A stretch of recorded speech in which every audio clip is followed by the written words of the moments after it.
in numbers to tear this place down to the ground.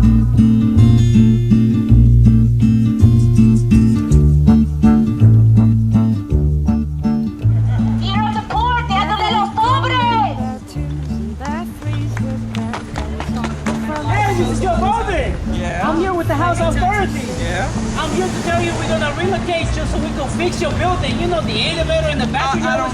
No, wait, when? Why? No, this is for your own good. We're going to relocate you. We're going to fix the building, put a new elevator, new bathroom, whatever you want. We're just going to relocate you for a couple of months. You're talking way too fast for me. Let's just go. I don't know this. Here, just fill out this information and you'll be all set. Come on, we're just going to move here. We relocate you. Come on. Where's my address? Where's the address? Where's the address? Right here. Just fill out this information and I'll be back to you. Thank you.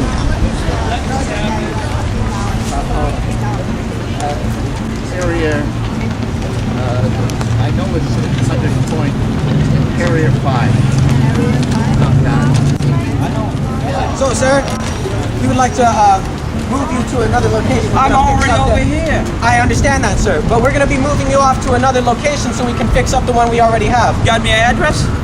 No, sir, I didn't have an address when I got here. We need to take off right away. These workers are trying to come in here so we can. Wait, they can wait? They can wait? No. Well, I have them already on schedule. I can't sit there and tell them to go back. Yes, you Come can. on, let's go.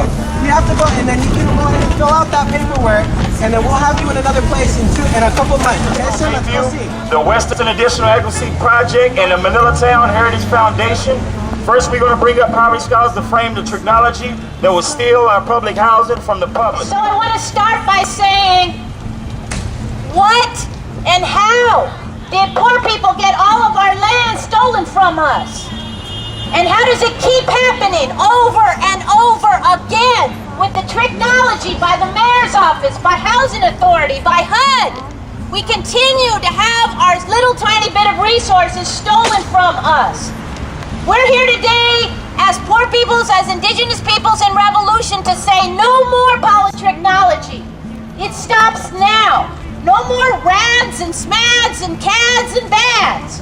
We're taking back our 1/16 of an acre and our quarter of a mule and saying, we can have my sister Viv, a poverty scholar, and a mama in resistance over on the East Bay, because we're all over the Bay, talking about how they're doing people in Oakland.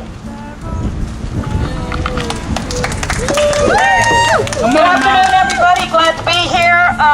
My name is Vivian Thorpe. I'm a poverty scholar with Poor Magazine, Super Baby Mama, Welfare Queen. And I'm here today to talk about public housing and, Section 8-based, project-based housing, which is being bought up and privatized by private corporations who go under the guise of nonprofit 501c3, which is a lie in disguise. So I want to talk a little bit about that. For about 5.5 years, I lived in Oakland Housing Authority Public Housing out on 85th Avenue in East Oakland. And the whole time I lived there, we had old windows that were the old aluminum windows, unsafe. We had black mold in the walls, which gave me and my daughter pneumonia and made me really sick for 5.5 years. However, the Housing Authority and HUD and all the powers that be in the city, municipality, county and state and federal authorities, they failed and did not do anything to improve the health conditions of our public housing project out in East Oakland up until it was auctioned and sold off to a private developer. 20 years later, be given an eviction notice, including myself, saying that our contract ran out and basically we were bought out by Resources for Community Development, RCD, who actually is colonizing and making this stuff market rate housing, mixed rate housing as they call it, mixed use housing as they lied to us, and they're now going to put at risk a lot of elders, disabled people. It's going to be a matter of life and death for these people. If they 98, and I've been in the Fillmore district for 3 generations, and it just makes me sick to my stomach as our neighborhood was took from us right underneath our nose. No meetings, no due process, none of those things above. But now we have the new people looking at us in our community like we don't belong there. No, you don't belong there. You come over in our neighborhood, you Google kids, you tech kids and all y'all getting all that money. Why would y'all go somewhere where y'all ain't gotta steal nothing from nobody? And my thing is, I've been on there for 3 generations. We put 3 generations worth of money into the field, so where is my equity? Where is my slaves? Because ain't nothing good gonna happen to you if you eliminate all the people, the poor people and people of color just for your own greedy What is needs. this? Rental assistance demonstration. I like to call it rental assistance decommission. Because we're losing our housing. We are losing. I see people out here. I know a few people over here by the library who actually live here, have nowhere else to go but to find a safe place, a safe, warm place to sleep on the cold fucking cement. When it comes down to it, there's going to be multiplied. People are going to be multiplying to this area because we're going to be kicked out. We're no longer going to have that help that we need that is keeping our heads above water. Thank you, Danny. And I just want to speak on that also it's an onward on the poor, right?